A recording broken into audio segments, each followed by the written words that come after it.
Hello दोस्त, आज के वीडियो में दो पार्ट अलग अलग है। पहला पार्ट आपके पास है आरआरबी एनटीपीसी का इससे टेंडर किसको मिला है। बहुत लोग ऑफिशियल अपडेट दिखा रहे हैं, लेकिन यहाँ थोड़ी सी आपको हिंट देने वाला हूँ और वेबसाइट से कुछ दिखाने वाला हूँ कि जो कह रहे हैं कि मिल गया है, अभी नहीं मिला है। दूसरी, हमने बात किया था कि आरआरबी एनटीपीसी एग्ज़ाम का हमने आपके लिए कुछ सफल अद्भुत राजनीति की बात किए थे कि कैसे एक एवरेज कैंडिडेट अच्छा स्कोर कर सकता है, उसके बारे में हमने बात किया था। तो अभी 4 वीडियो हमने पार्ट 4 तक बात कर रखे थे, अभी हम पार्ट 5 पे बात करते हैं। जो लोग अभी चैनल पे ज़्यादा नए होंगे, उन्हें नहीं पता होगा, तो इसको हम दिखा देंगे कि प्ले लिस्ट में ये कहाँ पे है, वहाँ से भी सर्च कर सकते हैं या अद्भुत सफल राजनीति से कर से भी सर्च कर लेंगे तो मिल जाएगा चैनल के नाम के साथ। तो 5वें पार्ट में हम क्या बात करेंगे, कितना पुराना प्रश्न पढ़ना चाहिए। हालांकि टाइम की कमी है, जिसके कारण से हमने अच्छे अच्छे टॉपिक को कवर करना चाह रहा था, फिर भी हमने आपको इतना तो सफल बनाएंगे ही कि CBT 1 आपका क्लियर होने के कंडीशन में चल जाएं, अगर आपने पढ़ाई सही तरीके से किया हो और बातें को समझकर पढ़ाई किया हो। तो चलिए, सबसे पहले जो लोगों का इंतज़ार है कि टेंडर किसको मिला, उसको पहले बता दें, फिर प्ले लिस्ट वाले में हम जाएंगे। तो देखिए, टेंडर एग्जाम कंडक्टिंग एजेंसी में अगर जाएंगे तो अभी तक यहाँ पे जो एनटीपीसी की बात है, मैं इसको डाउनलोड छोड़ देता हूँ। यहाँ पे टेंडर ओपन है, टेक्निकल बिड और फाइनेंशियल बिड एवुलेशन अंडर प्रोसेस होगा या हो चुका होगा, लेकिन अभी किसी को टेंडर एवार्डेड नहीं है। ध्यान दीजिएगा, एवार्डेड नहीं है, इसलिए अभी इसको आप थोड़ा सा इंतज़ार कीजिए कि अभी इसकी आगे की प्रोसेस होने वाली है। अगर इसको आपने टेंडर ओपन के बारे में देखा कि टेंडर ओपन दिखा रहा है, और उसको थोड़ा बैक कर लेंगे पेज में, तो यहाँ पे आरआरबी एनटीपीसी एग्ज़ाम के बारे में बोला गया, जिसकी आपकी ECA के बारे में बोला है। टेंडर बॉक्स ओपन है, यानी अभी ये एवार्डेड नहीं हुआ है। और जैसे अब बाकी में देखिए PO परचेज ऑर्डर प्लेस वगैरह दिखा रहा है, उस तरह का नहीं है, ये अभी टेंडर ओपन है, यानी इसकी फाइनल रेगुलेशन वगैरह अभी प्रोसेस में है। तो अभी किसी भी चैनल पे आपने देखा है कि आपको इसी एजेंसी को एग्ज़ाम कंडक्टिंग एजेंसी फाइनल हो गया है, तो ऑफिशियल तो नहीं हुआ है। हो सकता है एक्स्ट्रा ऑर्डिनरी नॉलेज वाले हों, उनके लिए ऑफिशियल हो गया है। तो अभी क्या टेंडर के बारे में हम करते हैं क्लोज, जब होगा सूचना वो आपको दिया जाएगा। अब हम बात करते हैं, कुछ लोगों का क्वेरी आ रहा था कि जो हम पढ़ाई की बातें करते हैं तो कितनी क्वेश्चन पुरानी हमें पढ़नी चाहिए। तो मैं जब भी आपसे बात किया हूँ, मैंने कोशिश यही किया है कि स्टूडेंट को गलत चीज़ नहीं बताया जाए, चाहे चैनल पे 10 व्यू हो या 10,000 हो या 1 लाख हो।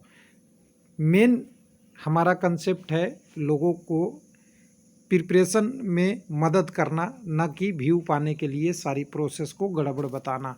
तो देखिए, टेक्निकल पेज का हमने एक जगह से डाटा मंगाया है, जिसमें आपने देखे होंगे कि आप ऊपर में देखेंगे तो वो डाटा में हमारे पास मिलेगा क्वेश्चन सेट। हम ज़्यादा इसमें नहीं बात करने वाले, अगले वीडियो में हम कर सकते हैं, अगला टॉपिक जो होगा उसमें। लेकिन इस टॉपिक में हमारे पास जो सबसे बड़ी चीज़ है, हमने आपसे बात किया था कि जैसा कि आपको एक बार डायरेक्ट दिखा दे, एक बार मैं उसको आपको दिखा दूं कि इसमें मैंने क्या बात किया था, कितना पुराना प्रश्न हमें पढ़ना चाहिए। कुछ लोग कहते हैं GK 2 महीना का पढ़ूं, 1 महीना का पढ़ूं या 15 दिन का पढ़ूं, करंट अफेयर कब का पढ़ूं, प्रोसेस का कितना पढ़ूं। तो कितना पुराना प्रश्न पढ़ना चाहिए, और पुराना कहने का मतलब है कि कोई प्रश्न पुराना नहीं होता। क्या होता है, किसी एग्ज़ाम में आया हुआ है या नहीं है। कई लोगों को मैं देखता हूँ कि 15 दिन पहले किसी एग्ज़ाम में क्वेश्चन आया हुआ है, उसकी सारी प्रश्न पढ़े जा रहे हैं। क्या वो दूसरे एग्ज़ामों में भी वो सक्सेस होगा? तो मैं कहूँगा नहीं। उसमें से मात्र हो सकते हैं 10 से 15% प्रश्न आपको आ सकते हैं, वो भी अलग अलग डेटों में। लेकिन इसका भी प्रश्न डायरेक्ट नहीं होगा। क्या नहीं होगा? डायरेक्ट नहीं होगा। या तो उसकी टॉपिक को थोड़ा सा बदल देगा, कभी ऑप्शन बदल देगा या कुछ प्रोसेस बदल दिया जाता है। ये ध्यान रखिएगा। कैसे, इसकी प्रूफ हम यहाँ देने वाले हैं, इसीलिए बताए हैं। तो सबसे पहले आपको ध्यान देने वाली भी है आरआरबी चेन्नई का जो एग्ज़ाम कंडक्टिंग एजेंसी का है प्रोसेस, उसी की बात कर रहे हैं और एनटीपीसी की ही हम बात कर रहे हैं। यहाँ पे ग्रुप डी में भी ये पॉसिबल है कि ये सारे प्रश्न आएंगे। तो देखिए, ensure that question item not directly taken from the any question paper of the any other exam during last 2 year. बहुत हाईलाइटेड करके और इसको अपने किताब में लिख लीजिएगा कि आपको कहीं कन्फ्यूजन ना हो कि एग्ज़ाम कंडक्टिंग एजेंसी को ऐसा सलाह दिया जाता है कि किसी भी प्रश्न को किसी भी एग्जामिनेशन से, चाहे एनटीपीसी का हो, रेलवे से आरआरबी का हो, आपका कह सकते हैं आपका सीजीएल कहते हैं, सीजीएल से हो या एसएससी से हो या बैंकिंग से हो, किसी भी एग्ज़ाम में आए प्रश्न को डायरेक्टली 2 ईयर के क्वेश्चन को नहीं कॉपी कर सकते हैं। तो हमारा कहने का मतलब क्या था कि अगर आपको तैयारी करना है तो पुराने प्रश्न को ज़्यादा पढ़ें सभी को, लेकिन पुराने प्रश्न को ज़्यादा पढ़ें। कितने पुराना? 2 साल से पहले वाला। यानी अगर एनटीपीसी 2020 में जा रहे हैं तो 16 वाला तो आप पढ़ ही सकते हैं, उसके कंसेप्ट तो आएंगे ही, कुछ क्वेश्चन मिक्स ही किया जाएगा क्योंकि प्रश्न बहुत सेट करके बनाया जाता है, हर प्रश्न का एक लेवल बनाया जाता है।